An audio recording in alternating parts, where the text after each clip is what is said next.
Here is my research regarding the issues and challenges in contemporary literature. Now, what is contemporary literature? Contemporary literature is defined as literature written after World War II through the current day, which starts from the 1940s. While this is a vague definition, there is not a clear-cut explanation of this concept, only interpretation by scholars and academics. While there's some disagreement, most agree that contemporary literature is writing completed after 1940s. Now, the word contemporary means living, belonging to, or occurring in the present. So when we talk about contemporary literature, we are talking about literature that is being written in the now, about the now. In addition, contemporary literature is affected mainly by the prosperous way of life after the World War II. It is an approach to comprehend and battle the troublesome social issues that shaped our reality. The works of contemporary literature reflect a society's social and political viewpoints, shown through realistic characters, connections to current events, and socio-economic messages. So when we think of contemporary literature, we cannot simply look at a few themes or settings. Since society changes over time, so do the content and messages of this writing. Now let's proceed to the social issues in contemporary literature. Here we have three main issues, which are women in literature, ethnic in literature, and racism in literature. First, let us discuss the women in literature. Female writers have come to the forefront and provided today's readers with a vast array of ethnic and cultural perspectives. The unique voice of female minorities is a common theme in many coming-of-age novels that allows each writer to establish a separate identity for their characters and themselves. Now, how did this become a social issue? So, the journey of women being neglected and dominated has been occurring historically throughout in literature. Thus, in present time, literature has built a closer connection to women's identity and her empowerment, which makes it a potent instrument for both speaking and listening to her inner world. Building spaces and institutions where these voices of women are cultivated and heard is a significant step in the direction of women's empowerment. Opening and promoting access, creation, identification, interpretation, and transmission of literature for, by, and of women would have far-reaching effects on both women's power as well as on the well-being of the society. Now, for our next literature issue or social issue, we have the ethnic in literature. Numerous contemporary creators like Alice Walker and Toni Morrison have investigated the double persecution by identity and sex of black ladies in the United States. The improvement of these subjects returns to the Sojourner Truth's 1851 discourse, I Not I a Woman, and furthermore Zora Neale Hurston's epic Their Eyes Were Watching God, which showed up in 1937. Actually, ethnic literature is a component of American literature and American culture. The importance of this is that it breaks traditional boundaries of what is considered American literature. Ethnic literature allows readers to move beyond an Anglo-centric perspective of life in America. Therefore, ethnic literature redefines the very notion of the word American by presenting a multicultural and multi-ethnic perspective. This perspective adheres to the notion that literature focuses on social and historical events of people within the global community. The purpose of studying this is to provide knowledge on diverse cultures, to provide varying cultural perspectives within the literature, and to develop critical thinking skills about this diverse cultural perspective, and if nothing else, to develop an appreciation for the diversity that is in America. The last one among the three social issues in literature is racism. Now, racism is a disease of the ignorant and is a horrific part of the society and has reared its ugly head throughout history and is continuing to do the same today. Racism comes in many shapes and forms, directed towards a variety of cultures. Oftentimes, there are people who see racism and are inspired to write about it, with a goal in mind to make a difference and change in society's belief. Let us now discuss the challenges in contemporary literature. Number 1. Literature is language based and national. Contemporary society is globalizing and polyglot. Literature requires an intense and focused mastery of one specific language, whereas globalization seems to contort works into their simplest form. However, there are many notable examples of writers who are more successful writing in an acquired language rather than their native tongue, such as Beckett and Nabokov. The very nature of a piece of literature written in a specific, difficult language is a hostile gesture in a world where greater emphasis is placed on accepting other nationalities and cultures at face value than on history. Literature is exclusive and contemporary society is inclusive, but technology is good at both breaking down doors and at building new rooms.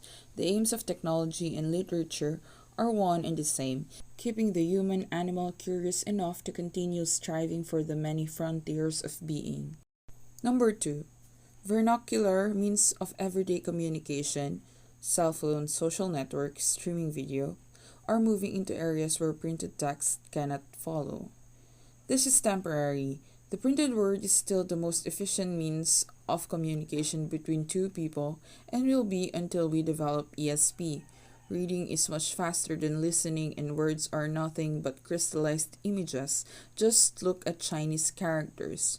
These vernacular means of everyday communication are simply trial balloons. Printed text will be the last to arrive in these vernacular quadrants because when it finally shows up, it will be the big, bold, immovable beast and redefines everything. These vernacular forms of discourse have simply been guinea pigs, tests to see if these new technologies can handle the load of literature, the highest human art. Brave illiterates have always been the first pioneers. If they survive the hard winters and plagues, civilization follows. Digital readers are already the hot new tech commodity these days, signifying that printed text will always eventually arrive in a gilded carriage wherever vernacular media may toil and sweat. Third one is contemporary literature not confronting issues of general urgency. Dominant bestsellers are in former niche genres such as fantasies, romances, and teen books. Now, what are the issues of general urgency or globalization? Worldwide slavery and sweatshop labor, out of control American leadership and exceptionalism, imminent environmental collapse. It seems like contemporary literature is dealing with all these issues.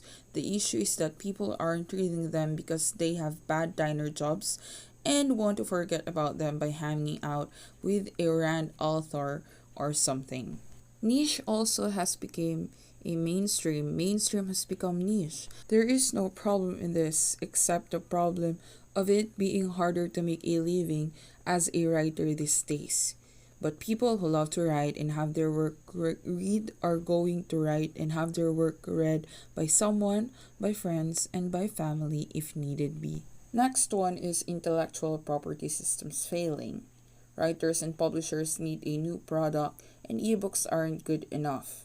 Writers may no longer be able to protect their work from piracy, but that doesn't mean there aren't ways to add value to writing once again by adopting publishing methods that actively resist duplication. Number 5.